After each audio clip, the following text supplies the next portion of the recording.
Eileen Mackley, President of the Victorian Artists Society. A very special time, very exciting time. Tell us, what are you doing?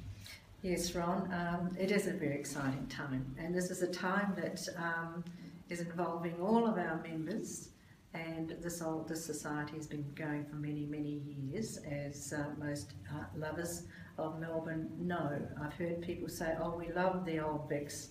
Well, what's happening with the old Vics is that slowly the building is decaying. The society itself is doing well. We have many art lovers who come in here and spend time, but the building itself needs a lot of work done on it, a lot of renovation, and we are going to have our big launch on the 22nd of March for our Building Fund Restoration Appeal. Eileen, we've already started because we've actually had to make the building watertight. Yes, we have, and it surprised me when I looked back in the old records and found that there had been attempts at actually patching the roof, but one document that I did read, that was from 1979, stated that the roof required a significant amount of funds to repair it to a secure state, and that's what we have done just over this last month. Now, stage 2, of course, is something very special. We're going to restore the arches. You want to tell us about those arches? Well, of course, many years ago, there wasn't enough storage space. So these arches were filled in one of our galleries, and it was for storage of chairs and just nothing really very much. So what we've done is we're going to open these arches. These arches actually lead out onto the balcony, which face Albert Street, and it's a great sight. You look straight across at St Pat's Cathedral and down into the city, and this just hasn't been used for many years. I think Dame Nellie Melba was sang from these balconies, and it must have been a great delight then. So this is our main aim at this particular point. Stage 1 was the roof, and we're going to go on to stage 2 now with the opening up these arches. Now, Eileen, you mentioned that the Vic Arts is doing very well. Our school is basically booked out. Yes, it's wonderful actually, because we've noticed that a lot of people, city dwellers, I think a lot of them like to come in at night.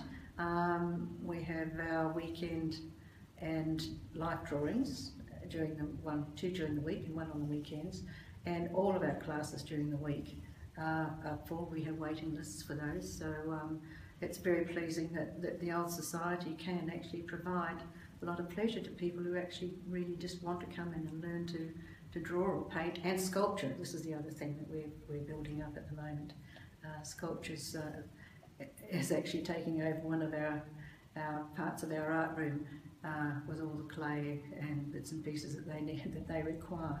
But it's a lovely thing to do, so we do encourage people to come and have a go at that.